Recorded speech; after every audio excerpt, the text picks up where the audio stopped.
We all think we know the Christmas story. But there's a character who is almost always there, standing quietly in the background, and we rarely give him a second thought. And yet his role was absolutely crucial. So today, we're going to take a closer look at the story of Joseph the Carpenter and the incredible lessons we can learn from his silent heroism. So let's just picture the scene for a second. You've got this humble stable, the light from a single star pouring in. You've got angels singing, shepherds on their knees, wise men showing up with these incredible gifts.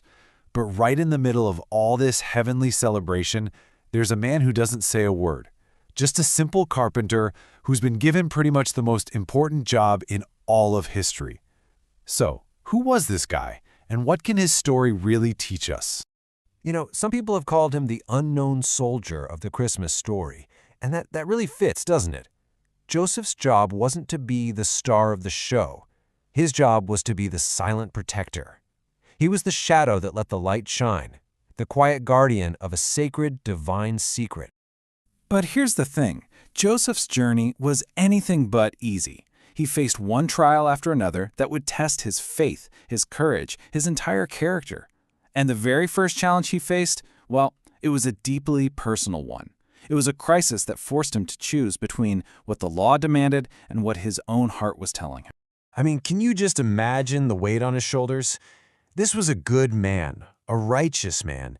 He had promised to protect Mary, to be her husband, and now he's faced with this impossible situation.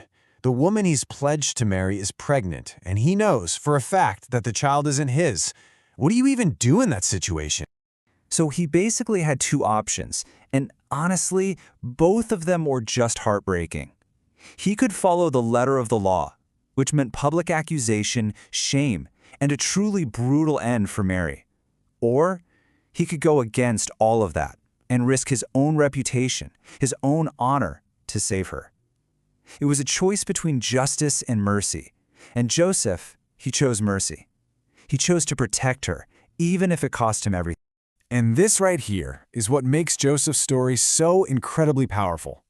Think about that for a second. He didn't need an angel to show up and tell him the right thing to do. He listened to his heart. He chose compassion over condemnation, all on his own. And in that one moment of quiet courage, he proved he was ready for the unbelievable journey that was waiting for him.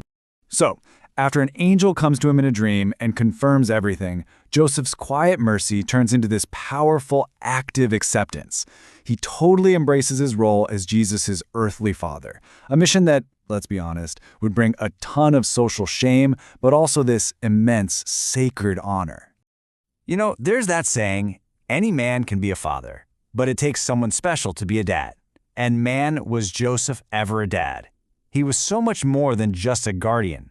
He gave Jesus his name, his royal heritage, his trade as a carpenter. He protected him, provided for him, and loved him as his very own son. He was the first person to see the king hiding in the carpenter's boy. But, of course, Joseph's trials were far from over. A huge new danger was coming, one that would force him to grab his family and run, to become a refugee in a foreign land. And again, God didn't choose some young, strong soldier for this mission. He chose a humble carpenter, an old man in the winter of his life, to protect the world's greatest treasure. Just try to picture this, a desperate flight in the middle of the night, a long, dangerous journey across a barren desert. Joseph, a man who should have been enjoying a quiet retirement, is now a fugitive on the run, a silent guardian on this perilous mission. His hands might have been trembling from age, but his heart, that was a fortress of pure courage and determination. Joseph's whole life is just such a powerful reminder that sometimes the most important things are the ones we do, not the ones we say. In a world that is so incredibly full of noise and empty words, he shows us the profound power of silent, meaningful action. And for me, if there's one huge takeaway from all this, it's that love is a verb. It's not a feeling. It's something you do. It's about showing up. It's about being there. It's about doing what needs to be done, no matter how hard it is. It's about quiet protection, selfless sacrifice, and a commitment that never, ever wavers. There's this beautiful prayer that I think just captures the essence of Joseph's life perfectly.